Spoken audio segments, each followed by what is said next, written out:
Hi welcome all. நம்ம வந்து டிஎன்பிஎஸ்சியோட முந்தைய ஆண்டு கேள்விகள்லேருந்து மேக்ஸை தான் வந்து செப்பரேட் பண்ணி டாபிக் வைஸாக பார்த்துட்ருக்கோம். ஸோ இப்போ நம்ம பார்த்துட்டு இருக்கிற டாபிக் வந்து சதவீதம். ஆல்ரெடி 3 பார்ட் வந்து பார்த்துட்டோம். ஸோ இந்த வீடியோவில் வந்து நம்ம பார்க்க போகிறது பார்ட் 4. இந்த பிடிஎஃப் வந்து உங்களுக்கு டெலிகிராம் சேனல் அப்லோட் பண்ணிடுவோம். ஸோ டிஸ்கிரிப்ஷனில் டெலிகிராம் சேனல் லிங்க் இருக்குது, அதுலேருந்து நீங்கள் வந்து டவுன்லோட் பண்ணிக்கோங்க. நம்ம பார்க்குற எல்லா கொஷினுமே வந்து பேசிக் லெவலேருந்து நான் வந்து சொல்லி கொடுத்துருப்பேன். ஸோ வந்து பிகினர்ஸ்க்கும் இந்த வீடியோஸ் வந்து ரொம்ப ஹெல்ப்ஃபுல்லாக இருக்கும். ஃபர்ஸ்ட் கொஷின் பாருங்கள். ஒரு உலோக கலவை 26% தாமிரத்தை கொண்டுள்ளது. ஸோ உலோக கலவை வந்து எவ்வளோன்னு நமக்கு தெரியல. நீங்கள் வந்து அதை 100ன்னு வச்சுக்கலாம். இப்போ 100ல் 26% என்னது? 26. அப்போ 100 கிராம் இருந்தால் அதில் தாமிரம் வந்து 26 இருக்கும்னு சொல்கிறாங்க. ஸோ பேலன்ஸ் வந்து வேறு ஏதோ ஒரு கலவை இருக்குது, அது நமக்கு என்னன்னு தெரியல. 100ல் 26 மைனஸ் பண்ணால் பேலன்ஸ் வந்து 74. அது வந்து அந்த கலவை இருக்குது. இப்போ கொஷினில் நெக்ஸ்ட்டு 260 கிராம் தாமிரத்தை பெற தேவையான உலோக கலவையின் அளவு. ஸோ தாமிரம் வந்து எவ்வளோ வேணும்னு சொல்கிறாங்கன்னா 260 கிராம் வேணும்னு சொல்கிறாங்க. அதுக்கு உலோக கலவை எந்த அளவுக்கு வேணும்னு கேட்குறாங்க. ஸோ இதை தான் நமக்கு வந்து கொஷினில் கேட்டிருக்காங்க. இப்போ நீங்கள் ஈஸியாக ரிலேட் பண்ணி ஆன்சர் பண்ணிடலாம். இப்போ இந்த 26க்கும் 260க்கும் என்ன ரிலேஷன்னு பாருங்கள். 26 கூட நீங்கள் 10 மல்டிபிள் பண்ணால் உங்களுக்கு வந்து 260 வந்துருமா? ஸோ அப்போ இந்த 100 கூட நீங்கள் 10 மல்டிபிள் பண்ணால் உங்களுக்கு 1000 வருமா? ஸோ இதுதான் நம்மளோட ஆன்சர். 100ல் வந்து 26 தாமிரமாக இருக்கும் போது 1000ல் 260 தாமிரமாக இருக்கும். ஸோ ஆன்சர் வந்து ஆப்ஷன் சி.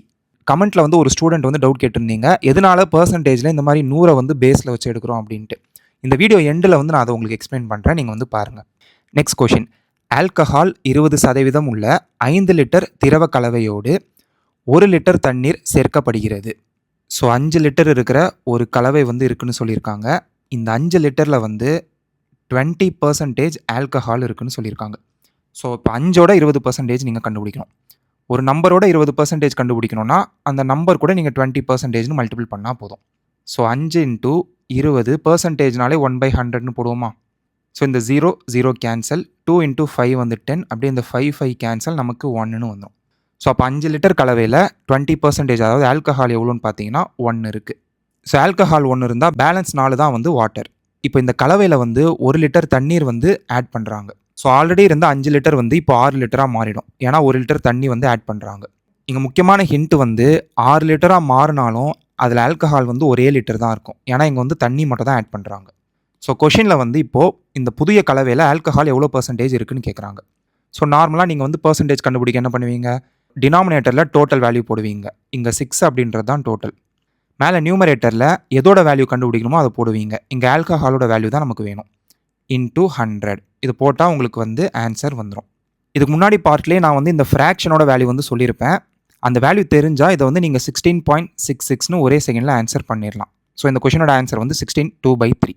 பின்னம்லேருந்து பர்சன்டேஜாக கன்வெர்ட் பண்ணுற அந்த இமேஜ் வந்து உங்களுக்கு டெலிகிராம் சேனலில் இருக்குது, நீங்கள் டவுன்லோட் பண்ணிக்கோங்க. ஸோ நார்மலாக இது எப்படி டிவைட் பண்ணலாம்? 100 / 6. 6 × 1 வந்து 6. பேலன்ஸ் வந்து உங்களுக்கு 4 வருமா? இந்த 0 கீழே கொண்டு வந்துடுவீங்க. 6 × 6 வந்து 36. பேலன்ஸ் வந்து உங்களுக்கு 4 வருமா? ஸோ இங்கே ஒரு 0 ஆட் பண்ணுறனால இங்கே ஒரு பாயிண்ட் வைப்பீங்க. திரும்ப 6 × 6 வந்து 36. திரும்ப 4 வரும். ஸோ 16.666ன்னு உங்களுக்கு ஆன்சர் வரும். ஸோ ஆன்சர் வந்து ஆப்ஷன் ஏ. ஸோ அந்த சார்ட்டை நீங்கள் படித்து வச்சிட்டிங்கன்னா இந்த டிவிஷன்லாம் நீங்கள் பண்ண வேணாம், ஸ்ட்ரைட்டாக ஒரே ஸ்டெப்பில் ஆன்சர் பண்ணிடலாம். Next question. இந்த கொஷின் வந்து ஒரு 4-5 டைம்ஸ் வந்து ரிப்பீட்டடாக கேட்டிருந்தாங்க. ஒரு நபர் தனது வருமானத்தில் 75% செலவு செய்கிறார். அவரது வருமானம் 20% அதிகரிக்கிறது மற்றும் அவர் தனது செலவை 10% அதிகரிக்கிறார். அவரது சேமிப்பு எவ்வளவு அதிகரிக்கிறது? இப்போ உங்களோட இன்கம் இருக்குல்ல, அந்த இன்கமோட வேல்யூ வந்து எக்ஸ்பெண்டிச்சர்னு சொல்லுவாங்க, ப்ளஸ் சேவிங். அதாவது தமிழில் வந்து உங்கள் இன்கம் வந்து வருமானம். வருமானம் ஈக்குவல் டு எக்ஸ்பெண்டிச்சர்னா செலவு, ப்ளஸ் சேவிங்னா சேமிப்பு. இப்போ நீங்கள் ஒரு 10,000 சம்பாதிக்கிறீங்கன்னா அதில் நீங்கள் 5,000 செலவு பண்ணிட்டீங்கன்னா பேலன்ஸ் இருக்கிற 5,000 தான் சேமிப்பு. அதை தான் இங்கே மென்ஷன் பண்ணியிருக்காங்க. வருமானம் அப்படின்றது எப்போவுமே 100% தான். இப்போ கொஷின் என்ன சொல்லியிருக்காங்க? 75% வந்து செலவு பண்ணுறாங்கன்னு சொல்லியிருக்காங்க. இந்த 100%ல் 75% வந்து செலவு பண்ணியிருக்காங்க. ஸோ 100ல் வந்து 75 போச்சுன்னா பேலன்ஸ் வந்து நமக்கு 25. அப்போ 25 வந்து சேவ் பண்ணியிருப்பாங்க. ஸோ ஃபஸ்ட்டு கொஷினில் இந்த பாயிண்ட்டை நம்ம கொடுத்துட்டாங்க. நெக்ஸ்ட்டு, அவரது வருமானம் 20% அதிகரிக்கிறது. ஸோ 100லேருந்து 20% இன்க்ரீஸ் ஆகுதுன்னா ப்ளஸ் 20 தான். ஸோ 120. நெக்ஸ்ட்டு, அவர் தனது செலவை 10% அதிகரிக்கிறார்.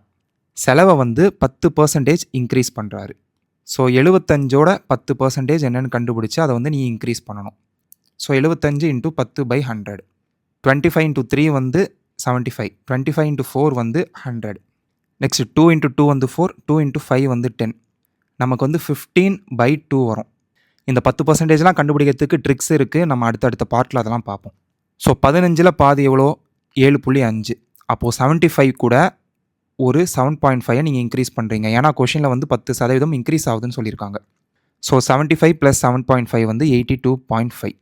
ஸோ 120 ரூபாவில் வந்து 82.5 வந்து அவரோட செலவு. அப்போது சேமிப்பு எவ்வளோவா இருக்கும்?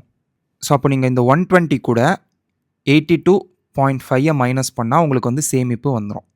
இங்கே வந்து 0.0 போடுவீங்களா? 0 வந்து 5 கேன்சல் பண்ணாது. ஸோ இங்கே 10 எடுத்துப்பீங்க. இங்கே 9, இது வந்து 1. அப்போது 10 - 5 வந்து 5. 9 - 2 வந்து 7. இங்கே 1 வந்து 8 கேன்சல் பண்ணாது. ஸோ 11 எடுத்துப்பீங்க. 11 - 8 வந்து 3. ஸோ இவரோட சேமிப்பு வந்து 37.5. இப்போ தான் கொஷினில் என்ன கேட்குறாங்க? அவரது சேமிப்பு எவ்வளவு அதிகரிக்கிறது? ஸோ அப்போ 25 ரூபா இருந்த அவர் சேமிப்பு இப்போ 37.5 மாறிடுச்சு. ஸோ எவ்வளோ இன்க்ரீஸ் ஆகிருக்குன்னா 12.5 இன்க்ரீஸ் ஆகிருக்கு. பட் கொஷினில் இதை வந்து பர்சன்டேஜாக கேட்குறாங்க. பர்சன்டேஜ் கண்டுபிடிக்கும் போது ஒரிஜினல் வேல்யூவான 25 கீழே போடுவீங்க. எவ்வளோ இன்க்ரீஸ் ஆகிருக்கு? 12.5 இன்க்ரீஸ் ஆகிருக்கு. அதை மேலே போடுவீங்க. இன்ட்டு 100. ஸோ 25 இன்ட்டு 4 வந்து 100. 12.5 இன்ட்டு 4. 12யோட 2 மடங்கு வந்து 25. அப்போ 12யோட 4 மடங்கு வந்து 50. ஸோ அவரோட சேமிப்பு வந்து 50% அதிகமாயிருச்சு. நெக்ஸ்ட், 2 எண்கள் 3ஆம் எண்ணிலிருந்து 10% மற்றும் 15% குறைவாக உள்ளது எனில் அந்த இரு எண்களின் விகிதம் என்ன? ஸோ கொஷினில் வந்து இங்கே 3 எண்கள் சொல்லியிருக்காங்க. இதில் ஹிண்ட் வந்து 3ஆம் எண்ணிலிருந்துன்னு கொடுத்துருக்காங்க. ஸோ எதை வச்சு கம்பேர் பண்ணி எடுத்திருக்காங்களோ அதை வந்து 100ன்னு எடுத்துக்கோங்க. கேல்குலேட் பண்ண ஈஸியாக இருக்கும். ஸோ அப்போ 2 எண்களில் வந்து ஃபஸ்ட்டு நம்பர் வந்து 10% குறைவாக உள்ளது. ஸோ 100ல் 10% கம்மியாக இருக்குன்னா 90. செகண்ட் நம்பர் வந்து 15 கம்மியாக இருக்குது. 100ல் 15 கம்மியாக இருந்தால் 85. இரு எண்களின் விகிதம் என்ன? அப்போ இந்த ஏபி இருக்குல்ல, இதோட ரேஷியோ என்னன்னு கேட்குறாங்க. 90:85. ரேஷியோவை பொறுத்த வரைக்கும் 2 சைடும் காமனாக ஏதாவது ஒரு நம்பர் தான் டிவைட் பண்ணணும். 5 வச்சு நம்ம டிவைட் பண்ணலாமா? 5 × 18 தான் 90. 5 × 17 தான் 85. ஸோ நம்மளோட ஆன்சர் வந்து ஆப்ஷன் டி, 18:17. அடுத்த கொஷின். இந்த கொஷினும் வந்து இம்பார்ட்டண்ட். ரொட்டி துண்டின் விலை 25% உயர்ந்தால் 300 ரொட்டி துண்டுகள் வாங்கிய தொகையில் எத்தனை ரொட்டி துண்டுகள் வாங்க முடியும்? இங்கே பார்த்தீங்கன்னா 300 ரொட்டி துண்டுகள் வாங்கிய தொகை. ஸோ தொகை வந்து சேமாக இருக்குது. இதுதான் நமக்கு ஃபஸ்ட்டு தெரிஞ்சுக்க வேண்டிய ஹிண்ட்டு. ஸோ ஒரு சின்ன கான்செப்டை பார்த்துட்டு இந்த கொஷினை வந்து குயிக்காக ஆன்சர் பண்ணிடலாம். இப்போ உங்ககிட்ட வந்து 100 ரூபா மட்டும்தான் இருக்குது. நீங்கள் வந்து பென் வாங்க போகிறீங்க. ஸோ கடையில் வந்து பென்னோட ரேட் 20 ரூபான்னு சொல்கிறாங்க. ஸோ 100 / 20 உங்களால் 5 பென் வாங்க முடியும். இல்லைனா 20 × 5 தான் 100. ஸோ பென்னோட ரேட் வந்து இப்போ கம்மியாயிருச்சு. ஒரு பென் வந்து 5 ரூபான்னு சொல்கிறாங்க. ஆனால் உங்ககிட்ட இருக்கிற ரேட் வந்து சேம் தான். உங்ககிட்ட இருக்கிற அதே 100 ரூபா தான் இருக்குது. ஸோ இப்போ வந்து நீங்கள் எவ்வளோ பென் வாங்க முடியும்? 100 / 5 வந்து உங்களால் 20 பென் வாங்க முடியும். இந்த இடத்துல வந்து அமௌண்ட்டு சேமாக இருக்குது. அமௌண்ட்டு சேமாக இருக்கும் போது இந்த ரேட்டோட ரேஷியோவும் பென்னோட ரேஷியோவும் அப்படியே ஆப்போசிட்டாக இருக்குது பாருங்கள். அதாவது 20:5 தான் வந்து ஃபஸ்ட்டு ரேட்டோட ரேஷியோ. அப்படியே அதை நீங்கள் தலைகீழாக மாற்றினீங்கன்னா பென்னோட ரேஷியோவாக மாறிடும். அதாவது எவ்வளோ குவான்டிட்டியோ அதோட ரேஷியோவாக மாறிடும். ஸோ அந்த கான்செப்ட் தான் இங்கே அப்ளை பண்ண போகிறோம். ஸோ ரொட்டி துண்டோட விலை வந்து 25% அதிகமாகுது. ஸோ அப்போது பழைய ப்ரைஸ், நியூ ப்ரைஸ் வந்து நம்ம பார்க்க போகிறோம். பழசு வந்து 100 ரூபா இருக்குது ரொட்டி துண்டு. இப்போ வந்து 25% இன்க்ரீஸ் ஆகுது. 100 கூட 25 இன்க்ரீஸ் ஆகுனா 125. ரெண்டு சைடுமே இப்போ கேன்சல் பண்ண முடியுதான்னு பாருங்கள். 25 × 4 வந்து 100. 25 × 5 வந்து 125. இதுதான் வந்து ரேட்டோட ரேஷியோ. இப்போ இந்த இடத்துல பாருங்கள், ரேட் வந்து 20:5னா உங்களால் எவ்வளோ பென்னு வாங்க முடியுமோ அதோட ரேஷியோ அப்படியே ஆப்போசிட்டில் இருக்கும். அப்போ இங்கே ரேட்டோட ரேஷியோ 4:5 இருக்கும் போது இந்த ரொட்டி துண்டு இருக்குல்ல, பிரெட்டு, இதோட ரேஷியோ எப்படி மாறும்னு பார்த்தீங்கன்னா 5:4 மாறும். அதாவது ரேட்டு 4 ரூபா இருக்கும்போது நீங்கள் 5 வாங்குறீங்க. ரேட் 5 ரூபா இருக்கும்போது உங்களால் 4 தான் வாங்க முடியுது. இதுதான் கான்செப்ட். இப்போ நெக்ஸ்ட் கொஷனில் வந்து 300 ரொட்டி துண்டு வந்து ஃபஸ்ட்டு வாங்கிட்டு இருந்ததா சொல்கிறாங்க. ஸோ அப்போ இந்த 5யோட வேல்யூ தான் வந்து 300. இப்போ வந்து உங்களால் எவ்வளோ வாங்க முடியும்? இந்த 4ஓட வேல்யூ என்னன்னு கேட்குறாங்க. ஸோ இந்த 5க்கும் 300க்கும் என்ன ரிலேஷன் பாருங்கள். 5 × 60 தான் 300. அப்போ 4 × 60 என்னது? 240. ஸோ ஆன்சர் வந்து ஆப்ஷன் ஏ, 240. Next question. 3.5 வந்து சதவீதமாக மாற்ற சொல்லி கேட்குறாங்க. உங்களுக்கு வந்து தசமம், அதாவது டெசிமலில் கொடுத்துட்டு அதை சதவீதமாக மாற்ற சொல்கிறாங்கன்னா அது கூட நீங்கள் 100 மல்டிபிள் பண்ணால் போதும், பர்சன்டேஜாக மாறிடும். ஸோ அப்போ 3.5 இருக்குது. இது கூட நீங்கள் 100 மல்டிபிள் பண்ணால் போதும். ஸோ இந்த மல்டிப்ளிகேஷனில் உங்களுக்கு வந்து பாயிண்ட் இருக்கிறனால கொஞ்சம் கன்ஃபியூஸ் ஆகும். பாயிண்ட் இருந்தால் பாயிண்ட்டை நீங்கள் கன்சிடர் பண்ணாதீங்க. அதாவது இப்போ 35 இன்ட்டு 100 பண்ண சொன்னால் என்ன சொல்லுவீங்க? ஈஸியாக நீங்கள் வந்து 3500ன்னு சொல்லுவீங்களா? அதை ஃபஸ்ட்டு பண்ணிவிடுங்க. நெக்ஸ்ட்டு கொஷினில் வந்து பாயிண்ட்டுக்கு அடுத்து எவ்வளோ நம்பர்ஸ் இருக்குன்னு பாருங்கள். இங்கே வந்து பாயிண்ட்டுக்கு அடுத்து ஒரு நம்பர் இருக்குது. இந்த இடத்துல பாயிண்ட்டே இல்லை. ஸோ அதை கன்சிடர் பண்ண வேணாம். நமக்கு அப்போ ஆன்சரில் பாயிண்ட்டுக்கு அடுத்து ஒரு நம்பர் இருக்கணும். ஸோ அப்போ 350க்கு அடுத்து நீங்கள் பாயிண்ட் வச்சா மட்டும்தான் பாயிண்ட்டுக்கு அடுத்து உங்களுக்கு ஒரு நம்பர் வரும். ஸோ இப்போ 350.0ன்னு இருக்குல்ல, இதை வந்து நீங்கள் எப்படி எழுதலாம்? 350ன்னு எழுதலாம். ஸோ ஆன்சர் வந்து 350%. ஸோ எப்போவுமே இப்போ 987.0ன்னு இருந்ததுன்னா இதை வந்து நீங்கள் 987 எழுதிக்கலாம். பட் வந்து 987.5 இந்த மாதிரி ஏதாவது வேல்யூ இருந்ததுன்னா இதை வந்து நீங்கள் அதை மாதிரி எழுத முடியாது. இப்படி தான் எழுதணும். ஸோ பாயிண்ட்டுக்கு அடுத்து உங்களுக்கு 0வால் எண்ட் ஆயிடுச்சுன்னா அந்த 0வை நீங்கள் கன்சிடர் பண்ணணும்னு அவசியம் இல்லை. இப்போ இந்த இடத்துல 987.50ன்னு இருந்ததுன்னா இதை நீங்கள் கன்சிடர் பண்ணாமல் இந்த மாதிரி எழுதிக்கலாம். சரிங்களா? பாயிண்ட்டுக்கு அடுத்து லாஸ்ட்டில் 0 இருந்தால் அதை நீங்கள் கன்சிடர் பண்ண வேணாம். இப்போ இதுவே வந்து 987.05ன்னு இருந்ததுன்னா கண்டிப்பாக இந்த 0வை நீங்கள் கன்சிடர் பண்ணணும். சரிங்களா? லாஸ்ட்டில் 0 இருந்தால் தான் கன்சிடர் பண்ணக்கூடாது. வேறு ஏதாவது நம்பருக்கு முன்னாடி 0லாம் இருந்தால் அதை நீங்கள் கன்சிடர் பண்ணணும். இது பேசிக்ஸ் தான். ஸோ தெரியாதவங்க நோட் பண்ணிக்கோங்க. நெக்ஸ்ட்டு 36 வினாடி என்பது 1 மணி நேரத்தில் எத்தனை சதவீதம் ஆகும்? ஸோ பர்சன்டேஜ் கண்டுபிடிக்கணும்னா என்ன பண்ணுவோம்? இனிஷியல் இல்லைனா ஒரிஜினல் வேல்யூ 1 மணி நேரம் அதை இங்கே போட்டுருவீங்க. 36 வினாடி 36 செகண்ட் அதை மேலே போட்டுருவீங்க. இன்டூ 100.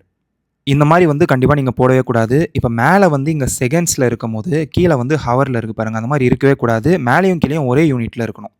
ஸோ நீங்கள் வந்து இப்போது கன்வெர்ட் பண்ணணும். ஸோ ஹவருக்கு அடுத்து மினிட் வரும். மினிட்டுக்கு அடுத்து தான் செகண்ட்ஸ் இருக்குது. ஸோ ஒரு வேல்யூ வந்து ஹவரில் இருந்ததுன்னா அது மினிட்டுக்கு மாற்றணுன்னா என்ன பண்ணலாம்? அது கூட நீங்கள் 60 மல்டிபிள் பண்ணலாம். 2 மணி நேரத்தை மினிட்டுக்கு மாற்றணுன்னா 2 × 60 அந்த மாதிரி. அதே மாதிரி மினிட்லேருந்து நீங்கள் செகண்ட்ஸ்க்கு மாற்றணுன்னா அது கூட 60 மல்டிபிள் பண்ணலாம். ஸோ இப்போ 5 மினிட்ஸ்ன்னு இருக்குது. அதை செகண்ட்ஸில் மாற்றணுன்னா 5 × 60 வந்து செகண்ட்ஸ்க்கு மாறிடும். பட் இந்த இடத்துல வந்து நம்ம இந்த ஹவரை வந்து செகண்டாக மாற்றணும். ஸோ அப்போது ஹவர்லேருந்து செகண்டாக மாற்றுறோம்.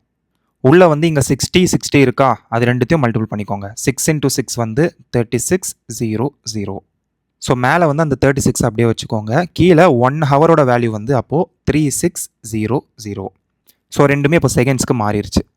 36 × 1 தான் 36. இந்த 0000 கேன்சல். ஸோ நமக்கு ஆன்சர் வந்து 1ன்னு வரும். Answer option B 1%. இப்போ 2 மணி நேரத்தை வந்து செகண்ட்ஸ்னு மாற்ற சொன்னால் என்ன பண்ணுவீங்க? 2 × செகண்டுக்கு மாற்றணும் ஹவரை. ஸோ ஹவர் டு செகண்டை வந்து மாற்றணும்னா 3600 மல்டிபிள் பண்ணால் போதும். ஸோ 24 மணி நேரம் ஒரு நாளில் டோட்டலாக எவ்வளோ செகண்ட்ஸ் இருக்குன்னா 24 கூட 3600 மல்டிபிள் பண்ணால் போதும். நெக்ஸ்ட்டு 1 முதல் 50 வரை உள்ள எண்களின் 1ஆம் இலக்கத்தில் 0 அல்லது 5 உள்ள எண்களின் சதவீதம். 1ஆம் இலக்கம் அப்படின்னா ஒரு நம்பரில் வந்து வேல்யூ அதுதான் யூனிட் டிஜிட். ஸோ 1லேருந்து 50 வரைக்கும் நீங்கள் பார்க்கும்போது 5 அப்படின்றது 1ஆம் இலக்கம். 10ல் வந்து 0 1ஆம் இலக்கம். 15ல் 5 வந்து 1ஆம் இலக்கம். இவங்க வந்து 1ஆம் இலக்கமில் 0 இல்லைனா 5 வரணும்னு சொல்லியிருக்காங்க. நெக்ஸ்ட்டு 20ல் 0. நெக்ஸ்ட்டு 25ல் 5. நெக்ஸ்ட்டு 30ல் 0. 35ல் 5. 40ல் 0.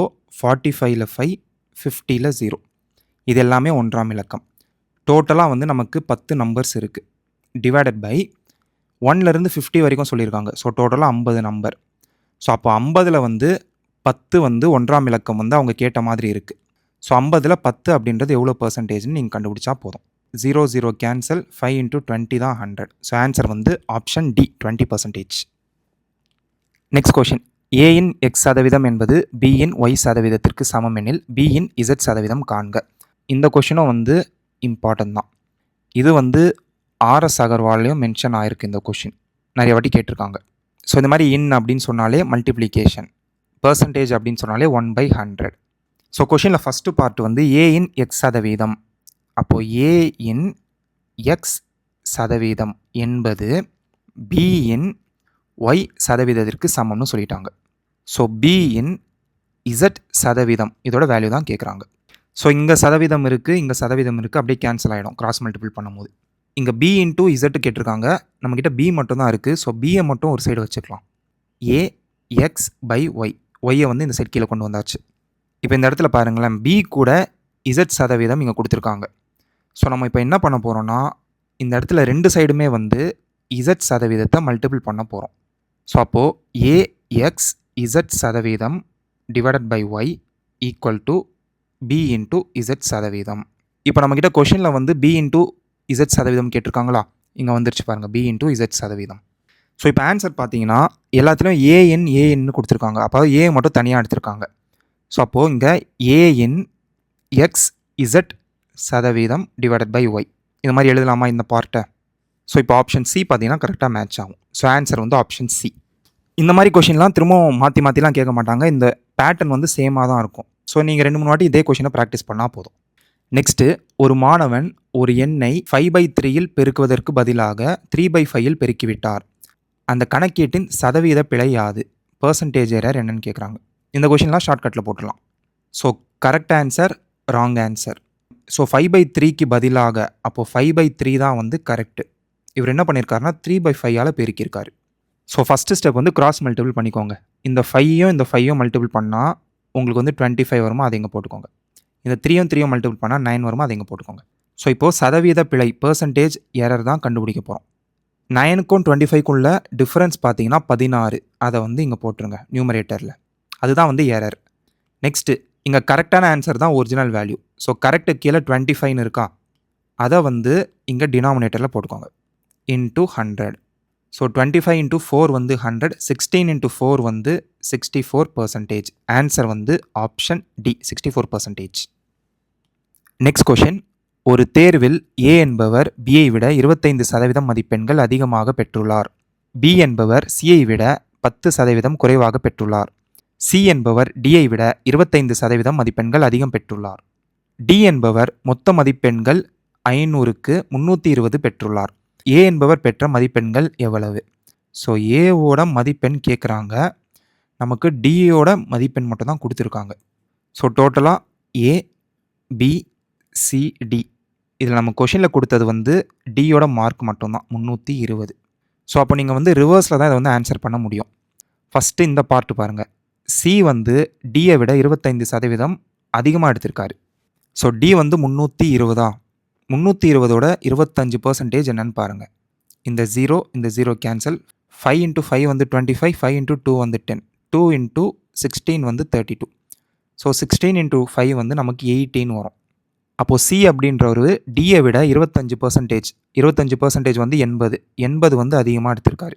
320 + 80 வந்து 400. இதுதான் சியோட மார்க்கு. நெக்ஸ்ட்டு, பி என்பவர் சியை விட 10% குறைவாக பெற்றுள்ளார். ஸோ 400ல் 10% ஃபஸ்ட்டு கண்டுபிடிச்சிருங்க. 0 கேன்சல், 40 வரும். ஸோ பி வந்து சியை விட 10% வந்து கம்மியாக எடுத்திருக்காரு. இங்கே வந்து 80 ப்ளஸ் பண்ணியிருப்போம், ஏன்னா அதிகமாக எடுத்திருப்பார். இங்கே வந்து 10% அப்படின்றது 40ன்னு கண்டுபிடிச்சிட்டோம். ஸோ 40 மைனஸ் பண்ண போகிறோம். 400ல் 40 மைனஸ் பண்ணால் நமக்கு பேலன்ஸ் வந்து 360 வந்துடும். இதுதான் பியோட மார்க்கு. நெக்ஸ்ட்டு, ஃபஸ்ட்டு பாயிண்ட் பாருங்கள். ஏ என்பவர் பியை விட 25% அதிகமாக எடுத்திருக்காரு. ஸோ 360ல் 25% கண்டுபிடிக்கணும். 25 இன்ட்டு 4 வந்து 100. 4 இன்ட்டு 9 தான் 36. ஸோ 19 வரும். அதிகமாக எடுத்திருக்காருன்னு சொல்லியிருக்காங்க. அப்போ 360 ப்ளஸ் அந்த 25% 90. ஸோ நமக்கு வந்து 415 வரும். கொஷினில் ஏவோட மார்க் தான் கேட்டிருக்காங்க. ஏவோட மார்க் வந்து 450. Option B. Next question. இதுவும் வந்து இம்பார்ட்டன்ட் கொஷின். நம்ம ஸ்கூல் புக்கில் இருக்குது. ரொம்ப ரிப்பீட்டடாக கேட்டுட்ருப்பாங்க இந்த கொஷினை. 20% விலை உயர்விற்கு பிறகு 1 கிலோ உளுந்தம்பருப்பின் விலை 96. 1 கிலோ உளுந்தம்பருப்பின் அசல் விலையை காண்க. அசல் விலை அப்படின்றது எப்போவுமே 100% தான். ஸோ 100%ஓட வேல்யூ வந்து நமக்கு தெரியல, அதை தான் கேட்டிருக்காங்க. 20% வந்து இன்க்ரீஸ் ஆனதுக்கப்புறம், அதாவது 100ல் 20% அதிகமாகிடுச்சுன்னா 120%. அதோட ரேட் வந்து 96ன்னு கொடுத்துருக்காங்க. ஸோ இந்த ஸ்டெப் வந்தாலும் நீங்கள் கிராஸ் மல்டிபிள் பண்ணிடலாமா? இந்த எக்ஸ் வந்து அங்கேயே இருக்கட்டும், ஏன்னா எக்ஸ் தான் கண்டுபிடிக்கணும். இந்த 96 அங்கே மேலே கொண்டு போங்க. அப்போது 100 into 96/120 equal to X. 0 cancel. 12 into 8 வந்து 96. ஸோ எக்ஸோட வேல்யூ நமக்கு 18 வரும். அப்போ ரேட் வந்து இன்க்ரீஸ் ஆகிறதுக்கு முன்னாடி அதோட ரேட் வந்து 80 ரூபா. பார்ட் 4ல் கொஷின்ஸ் வந்து அவ்வளோதான். இப்போ கமெண்ட்டில் கேட்ட கொஷின், அதாவது ஏன் வந்து எப்போவுமே 100 பேஸாக வச்சு எடுக்கணும்னு கேட்டிருந்தீங்களோ அதை மட்டும் சிம்பிளாக சொல்லிடுறேன். இப்போ 100ஓட 25% என்னென்னா நீங்கள் வந்து 25ன்னு சொல்லிடலாம். இப்போ 100 இன்ட்டு 25%. 25/100 போடுவீங்களா? 100 கேன்சல் ஆகி 25 வந்துடும். இதுவே 100ஓட 72% என்னென்னு கேட்டால் 72ன்னு அப்படியே சொல்லிடலாம். 100ஓட 85% என்னன்னு கேட்டால் 85 அப்படியே சொல்லிடலாம். ஸோ நீங்கள் 100 பேஸாக எடுத்தால் அதோட பெர்சன்டேஜ் வேல்யூவை நீங்கள் அந்த வேல்யூன்னு ஈஸியாக சொல்ல முடியும், ரொம்ப குயிக்காக சொல்ல முடியும், கேல்குலேஷனே போட வேணாம். பட் 100 தவிர வேறு எந்த நம்பர் எடுத்தாலும், ஃபார் எக்ஸாம்பிள் இப்போ நீங்கள் 200 எடுத்தால் கூட 200ஓட 25% உங்களால் 25ன்னு சொல்ல முடியாது. நீங்கள் வந்து லைட்டாக கேல்குலேட் பண்ணணும். சரிங்களா? உங்களுக்கு வந்து கொஞ்சம் டைம் ஸ்பெண்ட் பண்ணுற மாதிரி இருக்கும். 200 இன்ட்டு 25/100 போடுவீங்க, 0 கேன்சல் ஆகி உங்களுக்கு வந்து 15 வரும். அதே மாதிரி நீங்கள் வேறு ஏதாவது நம்பர் இப்போ 70 அப்படின்னு எடுத்தாலும் அதோட 25% உங்களால் 25ன்னு சொல்ல முடியாது. 25 ஏன்னா இருக்காது. ஸோ இந்த ஒரு காரணத்துக்காக தான் எப்போவுமே 100 பேஸில் வச்சு எடுக்கிறோம். 100 வச்சு எடுக்கும்போது உங்களுக்கு கேல்குலேஷன் ரொம்ப குயிக்காக பண்ண முடியும். 100ஓட 40%னா 40, 100ஓட 55%னா 55, அந்த மாதிரி நீங்கள் ஈஸியாக சொல்லிடலாம். ஸோ இதனால தான் 100 பேஸில் எடுக்கிறோம். ஸோ உங்களுக்கு வேறு ஏதாவது டவுட்ஸ் இருந்தால் கமெண்ட்டில் கேளுங்க. நம்ம வந்து நெக்ஸ்ட் வீடியோவில் பார்ப்போம். தேங்க்யூ.